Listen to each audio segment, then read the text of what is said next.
రోహిత్ శర్మ, విరాట్ కోహ్లీ వారం వ్యవధిలో టెస్ట్ క్రికెట్కు వీడ్కోలు పలికిన విషయం తెలిసిందే.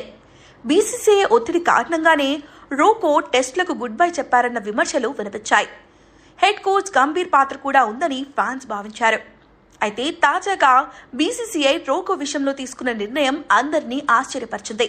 మీరిద్దరూ మా వాళ్లే, మీరెప్పటికీ భారత క్రికెట్లో భాగమేనని బీసీసీఐ స్పష్టం చేసింది.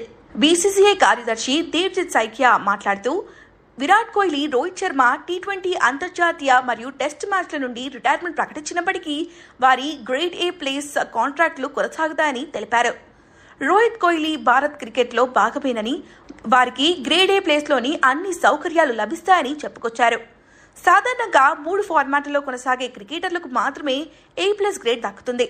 గత కొన్నేళ్లుగా రోహిత్, విరాట్ ఈ గ్రేడ్లోనే కొనసాగుతూ వచ్చారు.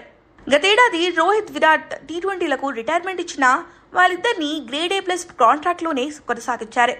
రీసెంట్గా ఈ ఇద్దరు టెస్టులకు గుడ్ బై చెప్పినప్పటికీ వాళ్ళ వార్షిక కాంట్రాక్ట్లో ఎలాంటి మార్పు చేయలేదు. ప్రస్తుతం వీళ్ళిద్దరూ వన్డేలో మాత్రమే కొనసాగుతున్నప్పటికీ A+ గ్రేడ్లోనే ఉంచి వాళ్ళని గౌరవించుంది బీసీసీఐ తీసుకున్న ఈ నిర్ణయంపై ఫ్యాన్స్ హర్షం వ్యక్తం చేస్తున్నారు.